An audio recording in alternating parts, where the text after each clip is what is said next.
আল্লাহর সাথে কথা বলবেন। বাবা কি হয়েছে এখানে? এই জেনে আল্লাহর ফোন নাম্বার। 5 9 এবার নাম্বার তো কোনোদিন দেখি নাই।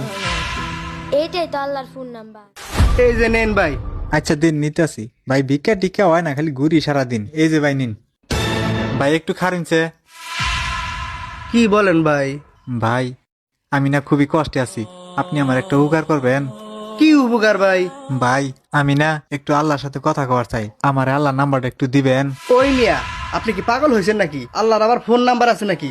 আল্লাহর সাথে কি ফোনে কথা বলা যায়? আল্লাহর সাথে কথা বলবেন। বাবা কি হয়েছে এখানে? আরে বাবা, এই লোকটা এসে বলতাছে আল্লাহর ফোন নাম্বার দেন আমারে। ও আচ্ছা, আপনি কি আল্লাহর ফোন নাম্বার চান? হ বাবা, আমি আল্লাহর ফোন নাম্বার চাই। তোমার কাছে কি আছে? ও আচ্ছা, আপনি তো দাঁড়ান, আমি নিয়ে আসতেছি। আচ্ছা ঠিক আছে, যাও। এই জেনে আল্লাহর ফোন নাম্বার।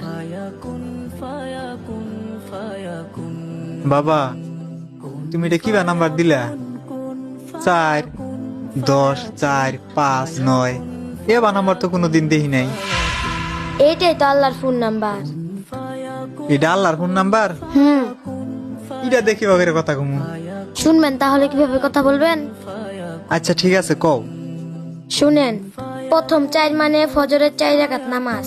ভোরে যখন আমরা ফজরের নামাজ পড়ি তখন আমরা দাঁড়িয়ে বলি আল্লাহু আকবার, তারপরে সেজদা করি এবং আল্লাহর কাছে আমাদের কষ্টের কথা তুলে ধরি। তারপর 10 মানে হলো জোহরের 10 রাকাত নামাজ। জোহরের কাজের ফাঁকে যখন আমরা নামাজে দাঁড়াই তখন আমরা আল্লাহর কাছে দোয়া করি, হে আল্লাহ আপনি আমাদের রিজিক বাড়িয়ে দিন। তারপরে 4 মানে হলো আসরের 4 রাকাত নামাজ। বিকালে আমরা আবার যখন আল্লাহর সামনে দাঁড়াই তখন আল্লাহকে বলি, হে আল্লাহ আমরা সারাদিন যে ভুল করেছি তার জন্য আমাদেরকে ক্ষমা করে দাও। তারপরে 5 মানে হলো মাগরিবের 5 রাকাত নামাজ। সূর্য ডুবে গেলে আমরা আল্লাহর কাছে মাথা নত করি এবং বলি, হে আল্লাহ আমাদের জীবনকে হালাল ও শান্তিতে ভরে দাও। এশারের 9 রাকাত নামাজ। রাতে আমরা যখন ঘুমাতে যাই আল্লাহর সাথে আমরা কথা বলি, হে আল্লাহ আজকের দিনটাকে ভালোভাবে শেষ করার জন্য তোমাকে অসংখ্য ধন্যবাদ।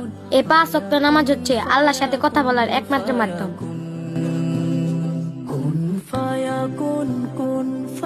বাবা আমি তো ভুলে গেছিলাম এইভাবে 5 ওয়াক্ত নামাজের মাধ্যমে আল্লাহ তাআলার সাথে কথা বলা যায়। তুমি আমাকে সঠিক পথ দেখিয়ে দেওয়ার জন্য তোমাকে অসংখ্য ধন্যবাদ। আল্লাহর সাথে কথা বলার জন্য কোনো মোবাইল ফোন লাগে না, লাগে শুধু 5 ওয়াক্ত নামাজ, সিজদা আর আন্তরিক দোয়া।